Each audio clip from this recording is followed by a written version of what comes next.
Bonjour à tous, bienvenue dans ce nouvel épisode de Tademi Talks. Aujourd'hui, je suis accompagné de Stéphane Leching. Stéphane, la forme? Super, bonjour, merci Sofiane.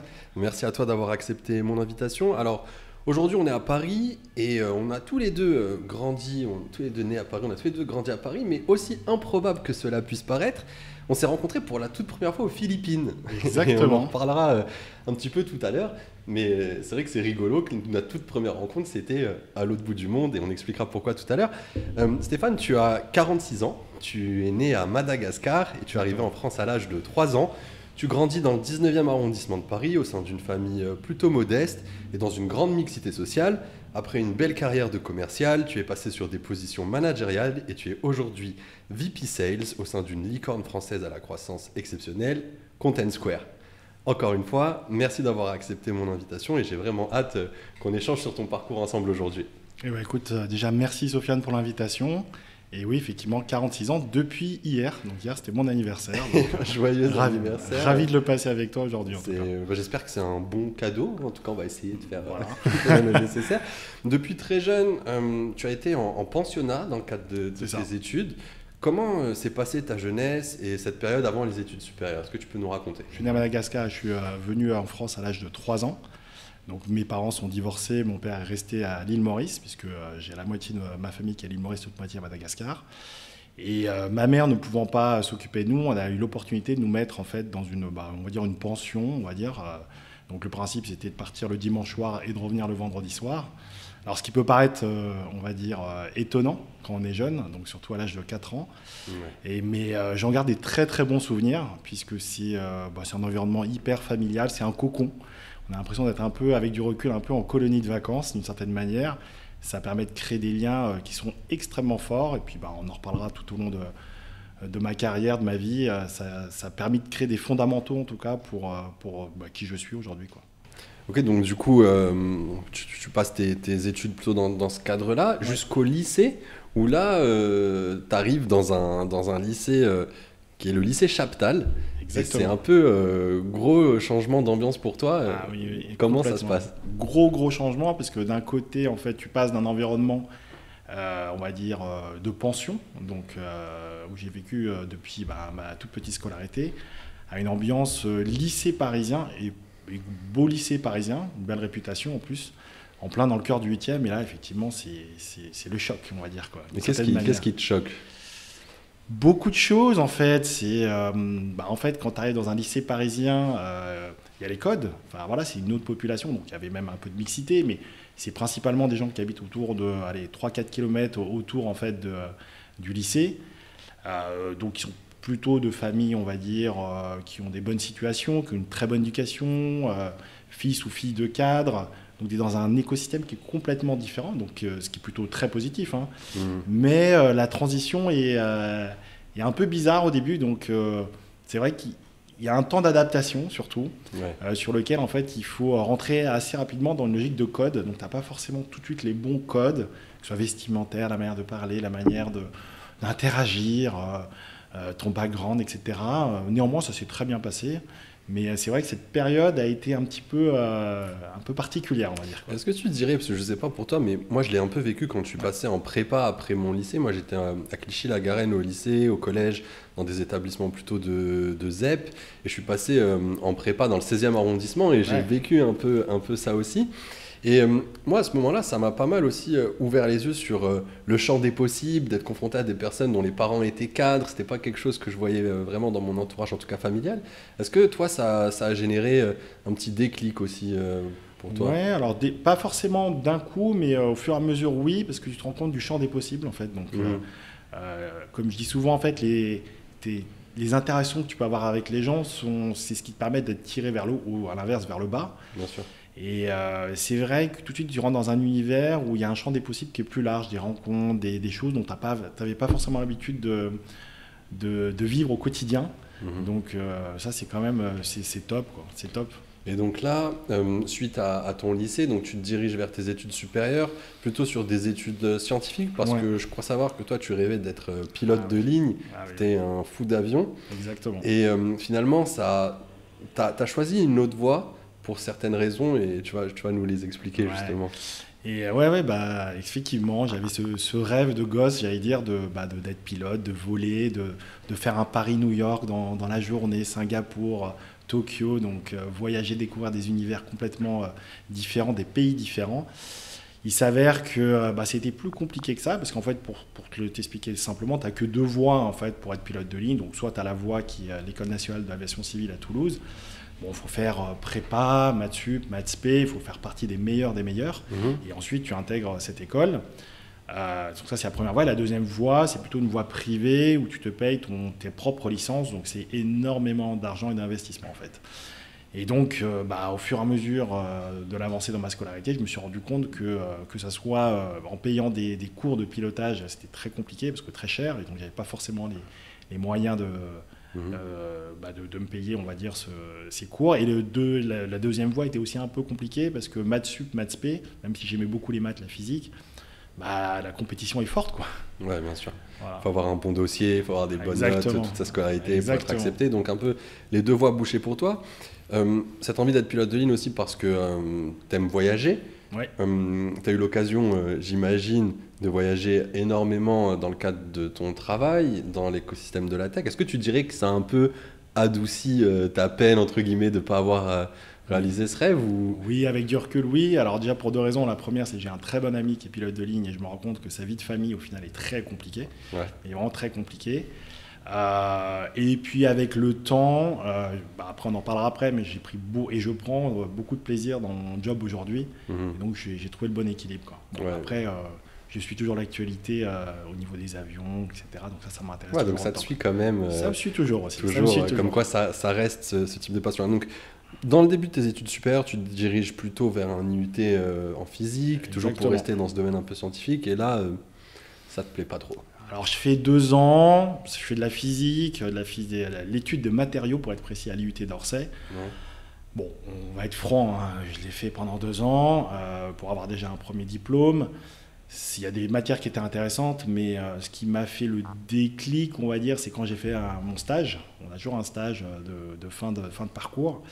Je l'ai fait au CNRS et c'est là où je me suis rendu compte que passer 1 mois derrière un microscope électronique à balayage pour analyser un spectromètre de masse, pour te dire, tu vois, je regarde quand même terrestre, je me suis dit non, c'est pas ça qui va me driver toute ma vie, quoi. Et donc là, il y a eu un déclic où je me suis dit non, ça me correspond pas, c'est pas ce qui me fait vibrer en fait.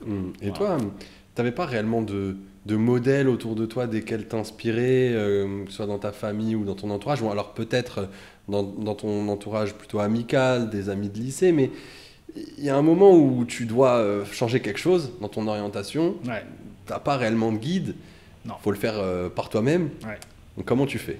Ouais, et puis il faut resituer, surtout Sofiane à l'époque, on est dans les années 99-2000, dans ces eaux-là. T'as pas Internet, t'as pas les réseaux sociaux, t'as pas toute cette digitalisation-là. Donc on est au début de tout ça, même pas de téléphone portable, pour dire. Ouais. Et donc déjà avoir un réseau aujourd'hui, c'est pas forcément simple. Alors t'imagines, il y a un peu plus de 24-25 ans, c'était encore plus compliqué. Donc j'avais pas forcément, on va dire, de starter qui m'ont permis d'accélérer. Et donc c'est à la force des choses, tout simplement. On va dire qu'à l'époque, le déterminisme social, il était limite encore plus fort, quoi, parce que sans Internet, c'est vrai que c'est difficile d'imaginer, pour nous, les générations un peu plus jeunes. Moi, à titre perso, j'ai vraiment grandi avec Internet. Et ce monde d'avant où tu te dis, pour nous, tout est possible grâce à Internet, parce qu'on peut tout apprendre, on peut se connecter avec énormément de monde. Mais avant, en fait, sans ça... il y a des gens qui s'en sont bien sortis aussi, mais c'est vrai que c'est Internet et toute la partie digitale, c'est un énorme accélérateur aujourd'hui, on le voit. Mais quand tu n'avais pas tout ce matériel autour de toi, comme tu dis, il faut aller puiser, chercher, être créatif, avoir la volonté de pousser un peu les murs. Et donc, c'est ce que j'ai fait. Donc, toi, tu es allé surtout dans des salons. Exactement. Moi, j'avais vraiment envie de prendre un peu ma vie en main, d'une certaine manière, de gagner de l'argent. Donc, je m'étais dit, les études techniques, c'est bien, mais au fond de moi, j'avais une espèce de flamme qui me disait que j'avais envie de faire quelque chose beaucoup plus dans l'interaction humaine, dans le fait de gagner de l'argent, dans le fait de... Voilà, et petit à petit, ça commençait à se dessiner. autour plutôt d'un job, on va dire, de commercial. Et j'avais envie d'allier un peu les deux, la partie commerciale et la partie technique. Et lors d'un salon, j'ai eu l'opportunité de rencontrer une école de commerce qui s'appelle Euridis, donc une école de commerce en alternance, spécialisée sur la vente, on va dire à l'époque de l'informatique, on dirait le digital aujourd'hui. Et là, c'était un peu la croisée des chemins. Donc, c'était le meilleur des deux mondes. C'est à la fois le domaine commercial, le domaine technique, et qui plus est en plus en alternance. Donc, on met aussi les mains dans le C'était important pour toi l'alternance, de faire ça en alternance? Ouais, c'est important parce que pour plusieurs raisons. Premièrement, c'était pas que théorique, donc tu as cette dimension théorique et pratique. Donc, tout de suite, tu as déjà un pied dans le milieu du travail, un pied dans la société. Tu touches du doigt en fait ce que tu apprends, on va dire, à l'école. Ça, c'est le premier point. Le deuxième point, c'est que aussi d'une certaine manière, c'est l'opportunité de faire tes preuves et gagner aussi de l'argent très rapidement et d'être autonome. Donc voilà, donc c'est ce qui m'a permis tout de suite de faire comme tu l'as dit, il y a eu cette rencontre au lycée qui a fait que je suis passé au lycée. Pour moi, là, c'est un deuxième élément clé. Où voilà, c'est cette fameuse rencontre avec cette école qui nécessite aussi de trouver une alternance. Parce que forcément, qui dit école alternance dit aussi société à trouver, quoi. Ouais, et puis aussi ce drive de vouloir gagner de l'argent. Tu sais, on a ce truc-là. En France, c'est tout de suite un petit peu tabou de parler d'argent, etc. Mais moi, je le comprends parfaitement parce que quand tu as grandi dans un milieu où l'argent est un peu la raison de la majorité des problèmes que rencontre ton entourage, à un moment, tu te dis, si j'en gagne déjà un peu plus, peut-être que ça va régler certaines choses. Alors oui, évidemment, ça règle certaines choses, pas tout. Exactement. Mais c'est pas une tare que d'avoir cette motivation d'aller bien gagner sa vie, quoi. Je veux dire, ça doit pas être nécessairement mal vu. Et ça, on en abordera un petit peu plus tard, puisque effectivement, dans les métiers de la tech, les commerciaux sont parmi ceux qui gagnent très bien leur vie. Et fine, tant mieux en tout cas, tant mieux pour eux. Du coup, t'entres chez Euridis en alternance. Et là, comment ça se passe pour toi? Tu fais ton alternance dans quel domaine et qu'est-ce qui se passe dans le début de carrière? Écoute, je rencontre une première société spécialisée en fait dans la vente de logiciels. Et je travaille en alternance, c'est-à-dire que 3 semaines à l'école, 1 semaine en entreprise, ou inversement, je ne sais pas exactement. Et là, tu apprends les bases du métier. Donc, les bases du métier, c'est... et puis, comme je te dis, il n'y avait pas Internet, il n'y avait pas tout ça à l'époque. Il y avait un ordinateur, un bottin quasiment, ou une liste Excel. Et puis, tu prends ton téléphone, tu appelles, tu écoutes aussi, tu observes comment les commerciaux seniors font. Et tu fais l'éponge, en fait. Tu fais l'éponge. Ouais. Voilà. Et tu me disais que la vente, elle a beaucoup évolué entre l'époque à laquelle tu as commencé. Bon, c'était dans les années 2000, du coup, tes débuts. Et maintenant, qu'est-ce qui a changé? Je pense qu'il y a plusieurs choses qui ont changé. Pour moi, le premier point, c'est le rapport à l'information. Comme on se dit aujourd'hui, à travers Internet, le digital, on a accès à toutes les informations. Donc un acheteur, un futur client peut avoir accès à une tonne d'informations sur la compétition, sur des prix, sur des clients, etc.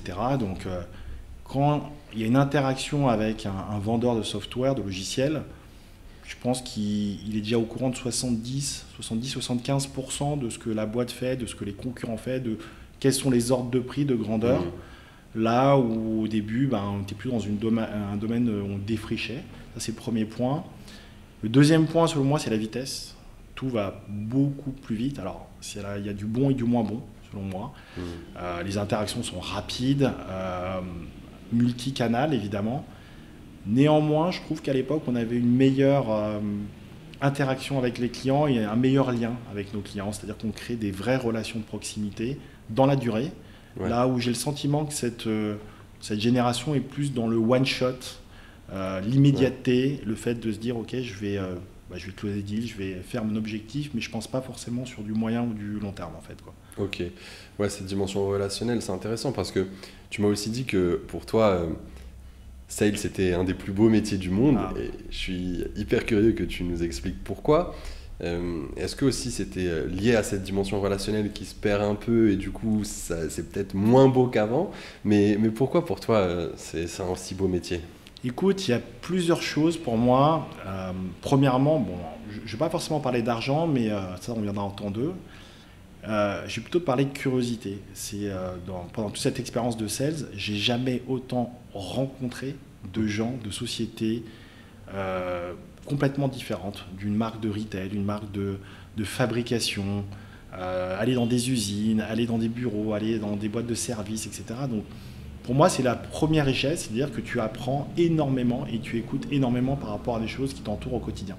Que ce soit des marques que tu connais, grand public, ou même des marques moins connues, mais en tout cas, ça te donne une acculturation qui est très forte. Le deuxième point, effectivement, c'est cette capacité à, en fonction de ta performance, évidemment, avoir une liberté.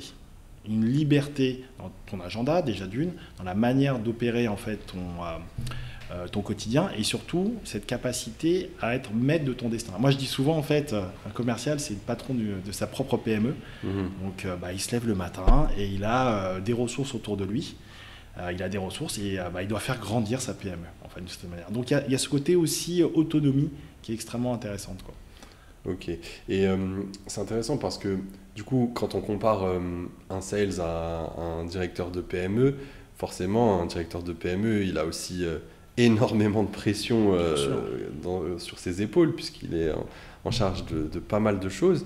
La pression, c'est quelque chose qui revient souvent quand on évoque ce métier de commercial dans la tech. Qu'est-ce que tu penses, toi, de la pression en général et comment tu l'as gérée? Est-ce que c'est vraiment aussi horrible que ça en a l'air? Non, en fait, je dis souvent une phrase que je partage avec mes équipes, je dis il faut se concentrer sur le jeu plutôt que l'enjeu. Donc pour moi, en fait, il faut prendre la vente comme une partie de plaisir. C'est-à-dire interagir avec une société, passer toutes les étapes, donner du plaisir, écouter, démontrer évidemment la valeur, mais ça doit être pris comme un jeu. Et ceux qui gèrent le mieux la pression, c'est ceux qui oublient le montant final, le montant du deal, le montant de la commission, de son forecast, de son atterrissage, pour se concentrer uniquement sur le client et la manière en fait de dérouler son deal et prendre du plaisir autour de ça, quoi. Ouais. Et pour moi, c'est une des astuces qui permet de se dédouaner un petit peu tout doucement de cette pression-là. Donc ouais, vraiment la clé pour toi, c'est de le voir comme un jeu. On en parle souvent, même au sein de ce podcast, cette notion de jeu, elle est hyper importante parce que si tu prends les choses trop au sérieux, au bout d'un moment, tu craques complètement. Donc toi, est-ce qu'il y a eu un moment quand même dans ta carrière où les objectifs étaient vraiment trop compliqués à atteindre, tu as eu vraiment des coups durs parce que c'est quand même aussi le lot de la vie d'un commercial. Et si oui, comment tu as géré ce moment-là? Ouais, c'est une bonne question. Souvent, en fait, on parle des choses qui marchent bien. On parle des succès. Moi, je suis très fan de basket et souvent on parle... j'adore Michael Jordan, qui est pour moi une des références. On voit ce qu'il a gagné, mais on ne voit pas par où il est passé. Tous les échecs qu'il a eus, tous les paniers qu'il a manqués, les titres, etc. Et à l'instar de ça, oui, j'ai forcément eu des échecs, et heureusement. Et il faut avoir des échecs pour apprécier, grandir et puis avoir des beaux succès. Bien sûr. Et oui, je me rappelle que ma première année chez Salesforce, ça a été très compliqué. Très compliqué. Ouais. Pourtant, j'étais manager dans mon ancienne société. Je suis arrivé en tant qu'individuel contributeur. Et au bout d'un an, j'avais fait 17%, quoi. Donc, ce qui est très faible. Ça, on va en parler tout à l'heure de ce move où tu es passé de manager et de retour à contributeur individuel. Ouais. C'est intéressant. Mais ouais, quand tu fais 17%, forcément, il y a ton salaire qui est impacté. Puis il y a la confiance qui en prend un petit coup aussi, j'imagine. Oui, tout à fait. 17%, c'est pas neutre. Et on se dit, tiens, qu'est-ce qui va pas? Est-ce que c'est moi? Est-ce que c'est le produit? Alors, pas forcément le produit et la boîte, parce que quand tu es chez Salesforce, ça vient pas forcément de là. Puis après, il y a une notion de résilience. Donc, je dis, ok, je lâche pas, quoi. Je lâche pas, je continue, je fais les choses différemment. Ouais. Donc, la capacité à se dire, j'essaie de prendre le Rubik's Cube et le tourner un peu différemment pour trouver d'autres solutions. Ouais, il faut être quand même en mesure, ça demande quand même pas mal d'humilité et de pouvoir aussi se remettre en question et de ne pas rester camper sur sa position et de se dire non, c'est comme ça la bonne façon de faire, j'ai toujours fait comme ça, si ça marche pas, ça doit pas venir de moi. Il y a quand même une notion où il faut rester humble quand on est commercial parce qu'il y a tellement de choses qui ne dépendent pas que de nous. Oui. Et donc forcément, ça a une influence. On a parlé de quelques aspects, on va dire, pas négatifs, mais des aspects qu'on n'évoque pas toujours sur ce métier parce qu'on se concentre sur beaucoup sur les aspects positifs, notamment le salaire, on va y venir, mais tu l'as dit, il n'y a pas que ça, il y a le fait que ce soit hyper stimulant intellectuellement, que ça nous expose à plein de choses différentes. Et c'est vrai que c'est très plaisant quand on aime bien jouer, quand on est un compétiteur, quand on aime gagner, c'est plaisant. Évidemment, il y a cette dimension de salaire. Comment ça se passe au niveau des packages de salaire de commerciaux? Il y a cette notion de variable qui est basée sur des objectifs. Exactement. Comment ça se passe généralement? Est-ce que tu peux nous donner une idée de ce qu'on peut gagner en début de carrière, de 0 à 5 ans d'expérience, et puis un peu plus expérimenté, une fois qu'on en a 10, 15 en tant que Après, commercial? ça dépend il y a quelques critères qui diffèrent. On va dire, on ne peut pas comparer un éditeur de logiciels SaaS américain avec une PME française, une Bien start-up sûr. française. Donc déjà, là, d'ores et déjà, tu peux avoir des écarts assez significatifs. En règle générale, ce qu'on voit, c'est qu'on est plutôt sur des packages en ce qu'on appelle 50-50, 50% en part de fixe, 50% en part de variable qui est liée à la performance, hein, évidemment. Mhm. Et alors, je crois savoir que dans on va dire sur des profils plutôt juniors, première expérience, c'est plutôt sur des packages autour de 70, 80, dans ces eaux-là. Alors après, encore une fois, c'est 80 000 euros par an, pour Ouais. 50-50. Et après, très rapidement, plus tu montes en expérience et en expertise, parce que aussi, tu as aussi l'expérience, mais tu peux être aussi expert sur un vertical, être ce qu'on appelle Global Account Manager, donc dans un poste de sales, tu as plusieurs palettes, on va dire. Et puis rien que ça peut te permettre d'ores et déjà en fait, de monter en gamme d'une certaine manière, quoi. Ouais. Et après, il y a aussi la typologie en fait, des ventes que tu fais. Est-ce que c'est des ventes plutôt orientées pour des PME ou pour des grands comptes? Ok. Voilà. Donc c'est vrai qu'on peut, en fonction de tout ça, ça diffère, mais après un certain nombre d'expériences, quand tu es vraiment sur des grands comptes, dans des entreprises très reconnues, on peut trouver des packages autour de 200K sur ce métier de commercial dans les boîtes les plus prestigieuses, mais effectivement, on va être sur cette fourchette entre 100 et 150 de packages avec un certain niveau d'expérience. Exactement. C'est quand même ce qu'on retrouve le plus fréquemment. Ce qui peut paraître très élevé quand même, hein, Bah oui, pour la majorité des Français, en fait. ça peut paraître très élevé et c'est quand même élevé. Maintenant, on l'évoque aussi souvent dans ta Demi Talks, il y a une raison pour laquelle c'est élevé. C'est pas juste pour faire plaisir, hein. Ça s'inscrit toujours dans une logique économique d'investissement qu'on va faire et de ce que ça génère comme profit. Donc évidemment, il y a toute cette logique-là. Mais justement, par rapport à ça, toi qui as grandi un peu comme moi dans un environnement où l'argent ne coulait pas à flot, qu'est-ce que ça t'a fait le jour où tu as eu tes premières commissions? Quand tu as touché tes premiers gros salaires, est-ce que tu as un souvenir? Et qu'est-ce que tu as fait à ce moment-là?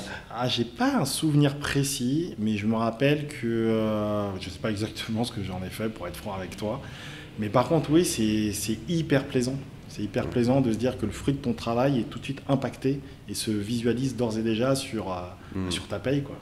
Et donc, tu peux te faire plaisir à aller au restaurant, acheter des fringues et autres. Donc, Et est-ce que tu avais imaginé plus jeune que tu serais en capacité de gagner ce type de montant-là? jamais.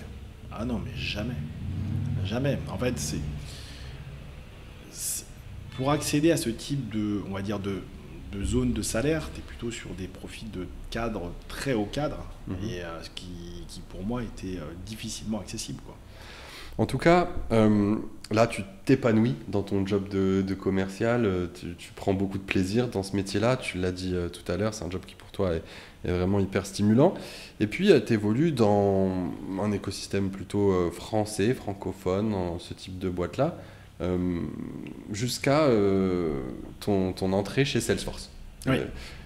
Est-ce que là, ça a été aussi un gros changement? Je peux te raconter la petite histoire. Donc Salesforce, en fait, quand tu es dans une boîte française et que tu vois Salesforce, c'est un peu comme un gamin qui voit l'équipe du Real de Madrid, la Champions League. Et je me rappellerai ce dimanche soir où je reçois un email, en fait, que je lis un email, en fait, d'une recruteuse de Salesforce qui dit: on est intéressé par votre profil et on aimerait bien vous rencontrer. Et c'est un petit peu la lumière qui descend. Et ouais, très excité. Très, très, très excité. Et quand tu arrives chez Salesforce, c'est un autre monde. Tu es en Champions League. Ouais, c'est rigolo parce que je vais faire un petit disclaimer rapide. C'est vrai que, bon, effectivement, j'ai commencé ma carrière chez Salesforce. C'est un groupe que j'affectionne énormément. Donc, dans ta Demi Talks, je reçois des personnes qui soit y ont évolué, soit y évoluent encore. Moi-même, j'y évolue toujours. Mais voilà, l'idée, c'est pas non plus d'être trop élogieux. C'est un super groupe, c'est vrai, mais il y a aussi d'autres belles boîtes de la tech, c'est pour ça qu'on fait ce qu'on fait, mais c'est vrai que là, tu entres dans une catégorie qui est un peu la Champions League. Et moi, je me rappelle un conseil que m'avait dit un de mes mentors très tôt, c'est là, Sofiane, tu es chez Salesforce, tu vas te faire tes armes dans un groupe comme celui-ci. Il y en a pour qui c'est le Graal, pour qui c'est l'apothéose dans leur carrière. Toi, tu Tu as fait déjà Microsoft avant, tu es chez Salesforce maintenant. Un conseil que je peux te donner, reste au moins une bonne dizaine d'années dans la Champions League. Est-ce que tu partages ce conseil? Ouais, alors je ne sais pas si c'est une dizaine d'années, parce que dans le milieu de la tech, en fait, ça va très vite. Oui. Mais oui, quelques années. Quelques années, pourquoi? Parce que tu as le temps d'apprendre, de faire ton réseau, de gagner, de te faire ton expertise, et puis d'une certaine manière, en fait, de renforcer aussi ton CV, ce qui te rend aussi attractif pour d'autres sociétés, en fait, que ce soit françaises ou américaines. Bien sûr. Puisqu'elle est bien reconnue pour le coup. Là. Ouais, c'est clair. Et donc là, qu'est-ce qui te marque? Il y a une différence de mindset, qu'est-ce qui te marque, en fait, les grosses différences que tu constates dans...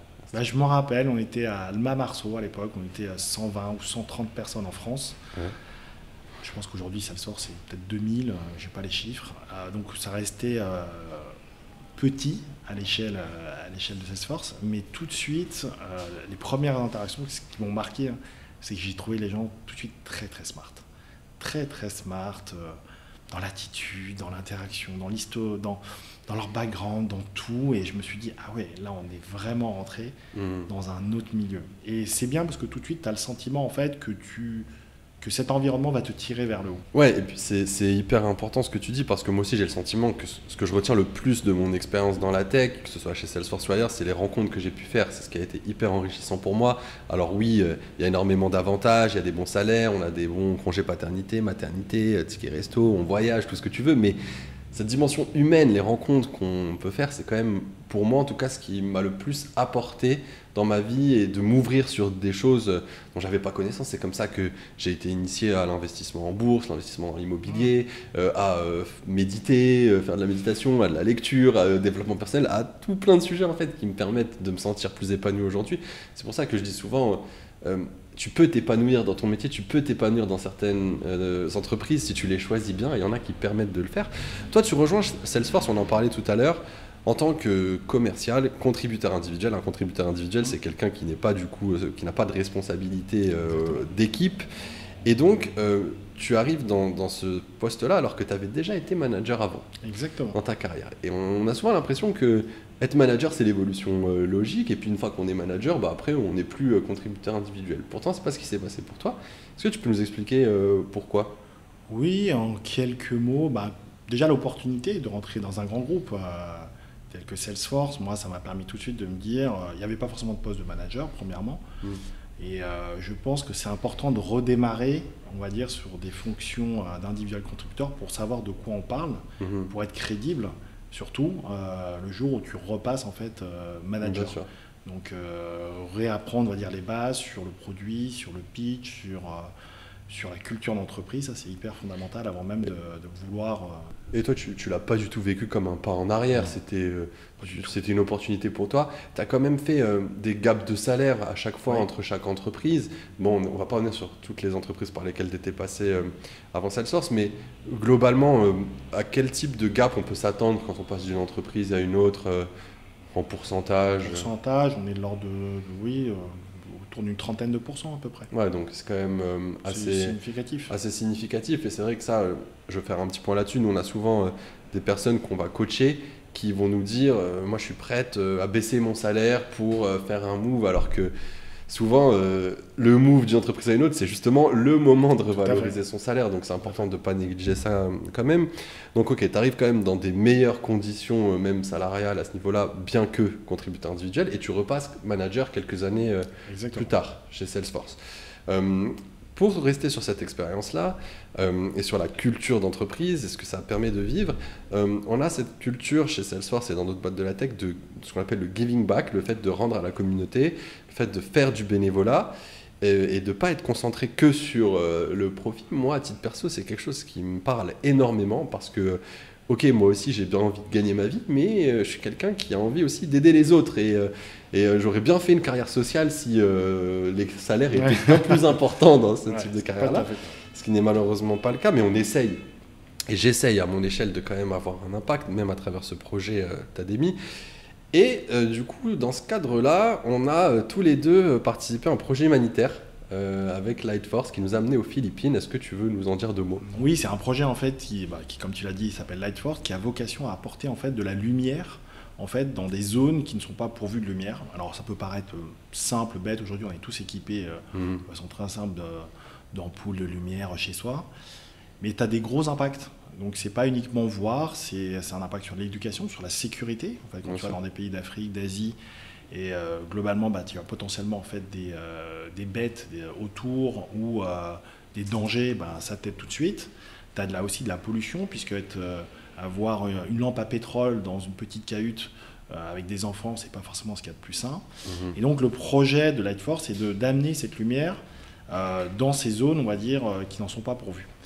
Et le principe, c'est de construire en fait des lumières basées en fait sur des panneaux photovoltaïques.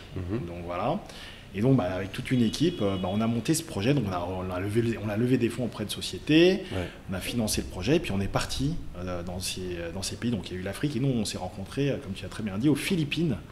Voilà, où on a eu l'occasion de rencontrer des villageois, de faire des heures de route sous la chaleur pour apporter cette lumière. On a marché 2-3 heures dans la jungle pour aller rencontrer des populations qui vivent vraiment, mais dans des environnements tellement différents d'une autre, dans des petites cabanes en bois vétustes, et qui, malgré cette grande précarité, transmettait tellement de bonheur et tellement de good vibes. Et c'était vraiment une leçon de vie. En tout cas, moi, j'en garde des souvenirs incroyables. Alors évidemment, on pourrait en parler des heures, mais là, l'idée, c'est aussi de rappeler que c'est important, je pense, d'avoir aussi ce type d'engagement pour garder les pieds sur terre, parce qu'il y a aussi cette notion-là. On a beaucoup parlé d'argent précédemment, même sur ce métier de commercial. C'est vrai qu'on peut vite être un peu déconnecté de cette réalité, et c'est important de, je pense, cultiver cette humilité et ce rapport aux autres, et en tout cas moi je trouve que c'est bien que ce soit mis en avant dans ces entreprises-là. D'ailleurs, j'en profite pour faire un petit coucou à Amaury et à Brahim qui ont porté ce projet Lightforce. C'est formidable, ils ont fait un excellent travail. C'est vrai que c'est une petite tradition que j'ai à chaque épisode d'Academy Talk. J'ai des dédicaces à faire passer, donc j'en profite, je fais passer mes dédicaces. Je les embrasse aussi. On les embrasse fort. Et donc là, après quelques années chez Salesforce, donc une expérience de manager, tu décides de t'orienter vers une nouvelle expérience. Qu'est-ce qui te motive à faire ce move et à rejoindre l'entreprise là dans laquelle tu es actuellement? J'étais bien chez Salesforce dans l'absolu. Voilà, la carrière était toute tracée. Mais on va dire que j'avais fait un peu le tour d'une certaine manière au bout de 6 ans, et j'avais envie d'un nouveau challenge. Donc j'ai eu l'opportunité de rentrer dans une boîte qui est complètement différente, une scale-up. Une boîte française, donc je reviens dans un modèle français.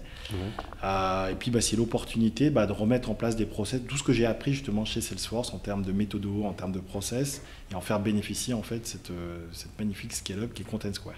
Et une boîte française, alors juste en quelques mots, Content Square, qu'est-ce que ça permet de faire? Content Square, c'est une application, un logiciel SaaS qui permet en fait de suivre toutes les interactions sur un site web ou une application. Donc typiquement les zones où tu cliques, les zones où tu hésites, et les frustrations surtout. Quelles sont les frustrations que toi tu engendres sur un site web, et toute cette data est remontée directement à la marque pour améliorer le parcours client. Ok, donc c'est vraiment plutôt dans le domaine du e-commerce, du marketing. Et c'est une boîte française qui est quand même assez jeune. Qui a 12 ans. Il y a 12 ans. Il y a 12 ans. Est-ce que toi tu constates quand même, parce que ces licornes françaises, on en a quand même quelques-unes, il y a de belles réussites. Elles sont quand même pas mal inspirées de la culture anglo-saxonne. Tout à fait. Est-ce que toi tu constates justement que c'est plus proche de la culture que tu avais chez Salesforce, ou plus proche de la culture des boîtes françaises il y a 20 ans? En fait, ces sociétés sont forcément tournées vers des modèles américains de réussite. Le modèle Salesforce, comme Microsoft ou autres, sont des vrais modèles en fait exemplaires sur la capacité de passer de quasi zéro à plusieurs milliards de dollars, et de ce qu'on appelle scaler assez rapidement. Donc oui, il y a toujours cette inspiration qui est tournée vers les US, on va dire. Ok, donc tu ressens quand même ça pas mal chez Content Square. Oui. C'est présent. Et donc chez Content Square, tu as eu l'opportunité de gérer plusieurs équipes avec des effectifs plus ou moins variables. Qu'est-ce qui te motive dans ce métier de manager? Qu'est-ce que tu aimes dans ce métier? Il y a plusieurs choses déjà. Pour moi, ce qui fait que je me lève le matin, c'est de voir en fait mon équipe grandir, mon équipe prendre du plaisir. Ça, c'est le premier vecteur, on va dire, de motivation. Il n'y a rien de plus important que de voir une équipe, des gens, des personnes individuelles en fait, qui progressent, qui réussissent. Et d'une certaine manière, c'est un petit peu le miroir de la réussite qui me renvoie en disant, d'une certaine manière, c'est un peu grâce à toi, grâce aux méthodos, grâce à l'accompagnement, au coaching, qui font qu'aujourd'hui, quelqu'un qui avait des difficultés ou qui démarrait dans un métier soit successful, comme on dit en anglais, quoi. Donc, t'en tires quand même une satisfaction personnelle, une certaine forme de reconnaissance à travers justement l'impact que tu as au niveau de tes équipes en tant que manager. Tu m'avais aussi dit que toi, ta conception du rôle du manager, c'était aussi celui qui devait porter la vision et il y avait une dimension aussi d'exécution commerciale, t'assurer, être un peu le garant de cette exécution commerciale. Est-ce que tu veux nous en dire plus? Oui, c'est un bon point. Je pense qu'une équipe a besoin en fait d'un cap. La vision, c'est de se dire où est-ce qu'on va, quelle est la vision, on veut emporter, amener l'équipe du point de vue vision d'ensemble. Et puis après, cette vision, il faut l'exécuter, il faut la mettre au quotidien.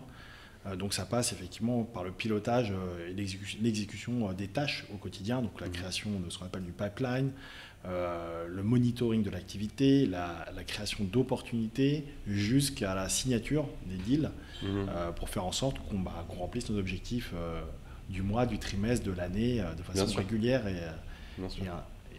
Et nous, chez Tademy, on est convaincus de l'importance d'être accompagné, d'avoir un coach, un mentor, que c'est vraiment vecteur de plein d'opportunités.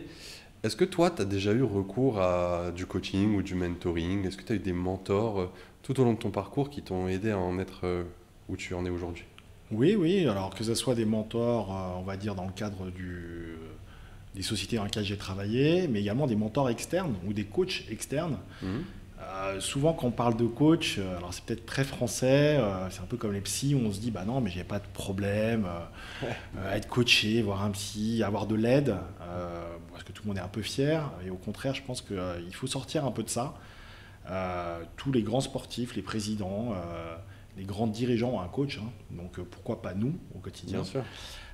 Donc oui, ça a beaucoup aidé dans le sens où ça permet de prendre du recul, ça permet de mieux comprendre quand tu es dans la difficulté, d'avoir une dimension un petit peu différente sur la manière dont tu gères ton quotidien, la manière dont tu réussis, mais aussi tu as des échecs. Donc voilà, ça permet de te poser les bonnes questions surtout. C'est très important. Je trouve que c'est hyper intéressant ce que tu as dit sur comment est perçu le coaching peut-être en France, parce que moi je le vois avec Tademy, on accompagne certaines personnes qui sont ravies des résultats obtenus avec l'accompagnement et à l'heure d'en parler ou peut-être de faire un témoignage, il y a cette petite honte de dire qu'elle a eu recours à du coaching. Et ça m'arrive avec quelques-uns de nos talents qui veulent pas trop laisser de traces sur LinkedIn parce qu'elles n'assument pas tellement avoir eu recours à de l'aide. Qu'est-ce que tu leur dirais à ces personnes-là? Au contraire, il faut être hyper fier. Il faut être hyper fier. On peut pas tout savoir, c'est impossible. Bien sûr. Quelle que soit ton expérience, que tu sois un jeune cadre, que tu aies l'expérience, que tu sois même un senior, quel que soit dans le moment de ta vie, tu as besoin de te remettre en question, tu as besoin de réfléchir, tu as besoin de progresser. Et je suis convaincu, mais intimement convaincu, qu'à chacune des étapes de ta vie, tu as besoin d'une façon ou d'une autre d'être mentoré, coaché. De façon officielle ou officieuse. Mais, et ça, il ne faut pas en avoir honte. Au contraire, on n'apprend que par l'expérience en fait, de personnes qui ont plus de savoir, qui ont plus d'expérience. En fait, quoi. Et justement, moi, cette notion de coaching, on va en parler encore un peu juste après parce que je crois savoir que tu es sales coach aussi aujourd'hui. Exactement. Ça me tient à cœur de parler de ce projet. Juste pour finir sur ton job de manager, toujours pour rester dans cette notion très quand même, on dit les choses, on n'est pas dans la langue de bois, cette notion de salaire aussi. Quand on accède à des positions managériales dans la tech, là aussi c'est très variable pour les différentes raisons qu'on a évoquées, mais à quoi on peut prétendre en termes de package? En tant que manager? Oui, en tant que manager. Tu as différents niveaux de management. Tu as ce qu'on appelle du first line. First line, ce sont les managers qui gèrent en direct des équipes commerciales. Le second line, ce sont des managers qui gèrent des managers eux-mêmes. Et après, tu as au-dessus, on va dire, pour faire simple, des country managers ou des VP Europe. Bien sûr. Ça varie je donne une fourchette large, entre peut-être 250 400 000 euros.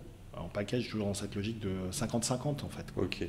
Mais attention, face à ce package, face à ce package, il incombe de grandes responsabilités. Exactement. Et ça, c'est, tu vois, on peut faire faire le parallèle avec les footballeurs ou autres, les salaires peuvent être mirobolants, mais c'est de très très grosses responsabilités. Donc, c'est beaucoup de travail. Alors, ça c'est un point sur lequel j'aimerais revenir. Ouais. C'est la face cachée de l'iceberg. C'est énormément de travail, de sacrifice, ce qu'on ne voit pas forcément. Parce qu'on voit le résultat, hein, ça c'est bien, mais c'est des heures et des heures et des heures de travail, de remise en question, d'échecs aussi potentiellement. Donc voilà, il ne faut pas le sous-estimer, ça c'est important aussi. Ouais, non, mais tu as bien raison de le souligner. Et pour terminer sur ce focus sur le métier de manager, qu'est-ce que tu dirais à des personnes qui... Sur quoi tu mettrais en garde certaines personnes qui se disent « Moi, je vais être manager parce que bon, bah, c'est bon, voilà, c'est l'évolution logique. » C'est quoi les choses sur lesquelles il faut être quand même vigilant Alors, souvent, et je l'ai vu plusieurs fois, souvent en fait, un bon sales, les gens disent voilà, je suis un très bon sales, j'ai fait mes objectifs, maintenant je veux passer manager. Et en fait, c'est pas forcément la meilleure option. Pourquoi ? Parce que être manager, en fait, c'est pas une promotion, c'est une compétence. Et donc, c'est pas donné à tout le monde, premièrement, et on peut être naturellement un leader sans être forcément un très bon individuel contributeur, et surtout inversement. Et j'ai vu dans le passé des gens qui étaient des très bons sales, qui sont avérés de très mauvais managers, parce qu'ils avaient le réflexe en fait d'être auto-centrés sur soi et non pas sur les autres. Dans ce cas, peut-être qu'on pourrait leur conseiller d'avoir un sales coach dans ce cas, ou un manager coach, transition toute trouvée pour arriver sur ton engagement assez récent. Tu es aussi sales coach en parallèle de ton job. Est-ce que tu veux nous en dire plus sur ce que tu fais, en quoi ça consiste ? Alors, je ne suis pas chez Tademy. Non, pas encore. Pas encore. Je vais essayer de te recruter juste après ce temps.